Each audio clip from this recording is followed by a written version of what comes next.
Assalamualaikum warahmatullahi wabarakatuh. Saya Viola Rucintano sebagai mahasiswa Ilmu Komunikasi semester 3.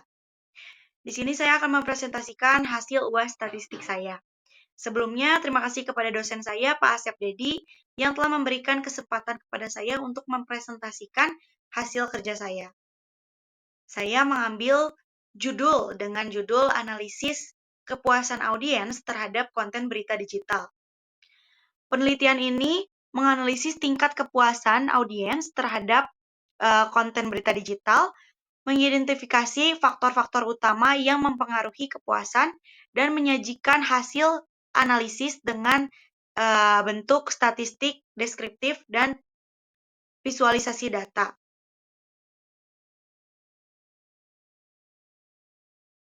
Berikut ada metode penelitian. Metode kuantitatif deskriptif. Penelitian ini saya menggunakan metode kuantitatif deskriptif dengan pendekatan survei. Tahapan penelitian ini melibatkan perancangan kuesioner, pengambilan sampel, analisis data, dan penyusunan laporan.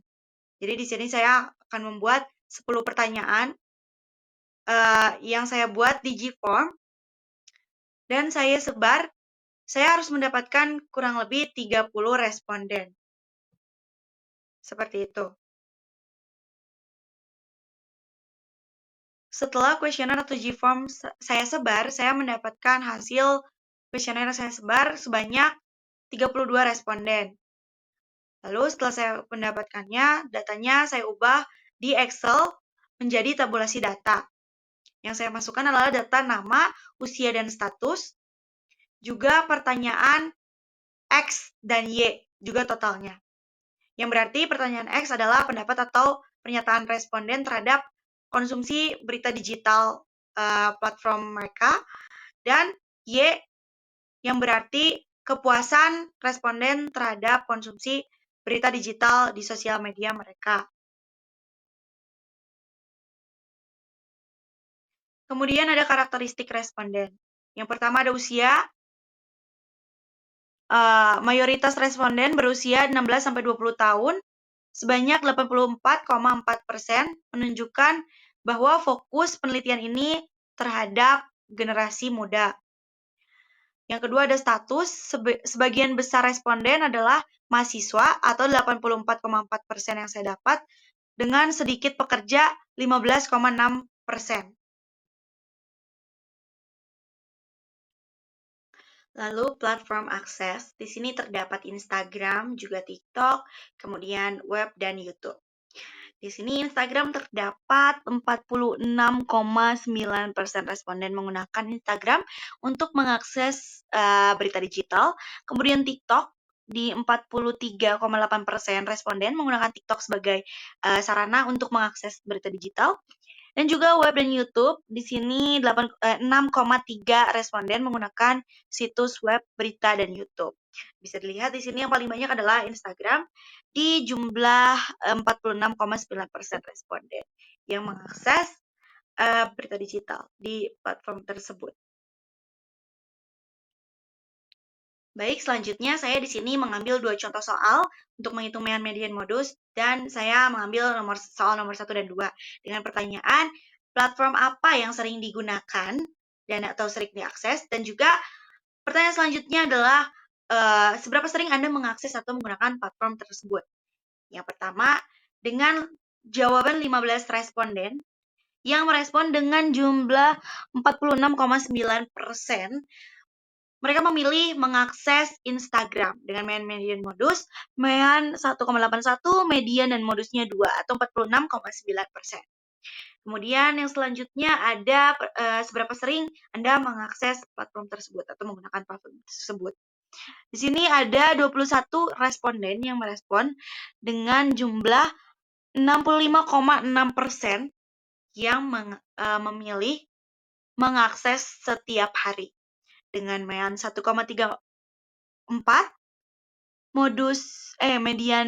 setiap hari, modus setiap hari.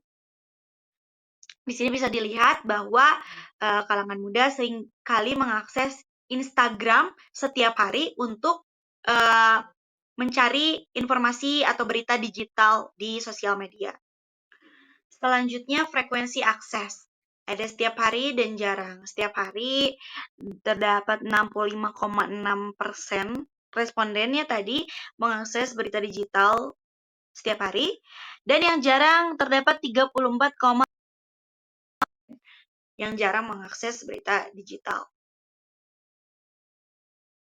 Kemudian ada preferensi jenis. Yang pertama ada berita tren atau viral, yang kedua berita hiburan, yang ketiga berita olahraga dan politik. Di sini yang pertama terdapat dengan jumlah 46,9% responden lebih tertarik kepada berita tren atau viral. Yang kedua, dengan jumlah 40,6% responden lebih tertarik pada berita hiburan. Yang ketiga, dengan jumlah 6,3% responden lebih tertarik pada berita olahraga atau politik. Nah, bisa dilihat yang paling sering diakses dan dicari adalah berita tren atau viral karena menunjukkan jumlah yang lebih tinggi daripada yang lain. Nah, lalu preferensi format apa sih yang sering dicari atau yang mereka sukai? Preferensi format yang mereka sukai di sini terdapat 3. Short video, gambar, video panjang, dan teks sebenarnya. Nah, di sini di short video ada 62,5% responden lebih menyukai format short video. Gambar ini ada 18,8% responden dan juga 12,5% responden lebih menyukai video panjang dan 6,3 lebih menyukai teks. Di sini terlihat lebih banyak yang mencari short video untuk sarana ia melihat berita digital. Dan paling sedikit di 6,3% tadi yang lebih menyukai teks. Jadi dapat disimpulkan yang lebih sering dicari dan lebih sering disukai oleh kalangan muda di Instagram dan diakses setiap hari adalah short video. Kemudian di sini saya mengambil 3 nomor di nomor 567 yang ini adalah pertanyaan Y atau kepuasan responden terhadap berita digital. Berdasarkan hasil survei, kepuasan responden terhadap media sosial menunjukkan kecenderungan memilih kategori puas pada beberapa aspek utama. Pada pertanyaan nomor 5, terkait kecepatan informasi yang disajikan sebanyak 81,3%. Responden merasa puas. Nah, selanjutnya pada pertanyaan nomor 6, yang menilai tingkat keakuratan informasi, tingkat kepuasan responden mencapai 87,5%. Nah, sementara itu, pada pertanyaan nomor 7 yang mengukur kemudahan dalam memahami berita yang disajikan, tingkat kepuasan tertinggi tercatat terbesar sebesar 90,6%. Data ini menunjukkan bahwa mayoritas responden memilih dan menilai media sosial sebagai sumber informasi yang cepat, akurat, dan mudah dipahami. Seperti itu. Kemudian, ini ada hasil analisis statistik. Di bawah kiri saya, hasil analisis statistik median modus dari total X dan Y. Dan di kanan saya ada uji hipotesis, uji T yang saya buat di Excel. Berikut tabel, hasil tabelnya di kanan. Saya menggunakan t-test to sample assuming an equal variance. Jadi saya menggunakannya langsung dari Excel di data analyze. Jadi saya langsung ke analisis data dan menemukan tabelnya ini. Hasil uji T-nya T-stat sama dengan min 13,33. Menunjukkan nilai ini sangat besar secara absolut, menunjukkan perbedaan yang kuat. Selanjutnya p-value sama dengan 6,22E 19.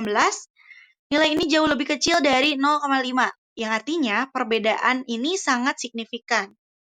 Yang terakhir ada t-critical atau t-tall sama dengan 2,00 karena t-stat lebih besar dari t-critical, maka hipotesis 0 ditolak. Nah, hipotesis 0 ini tidak ada perbedaan signifikan antara X dan Y.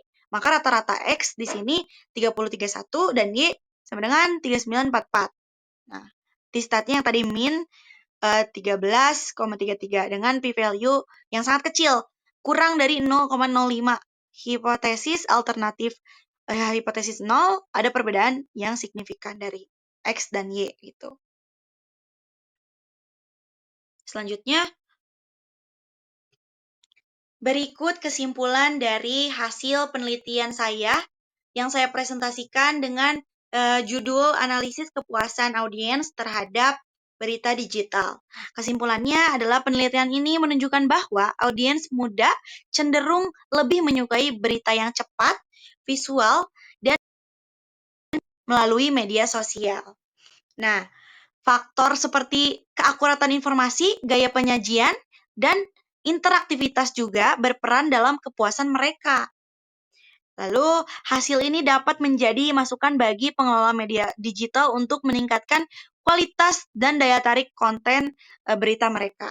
Jadi dapat disimpulkan, mungkin kalangan muda seperti saya, sekitar umur 15 sampai 25 ke atas, 5 ke atas itu lebih menyukai konten berita digital short video di Instagram. Lebih banyak mengakses di situ dan mencari sumber informasi hampir setiap hari.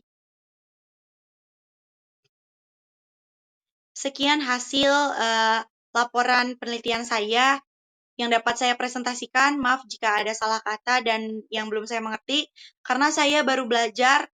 Terima kasih.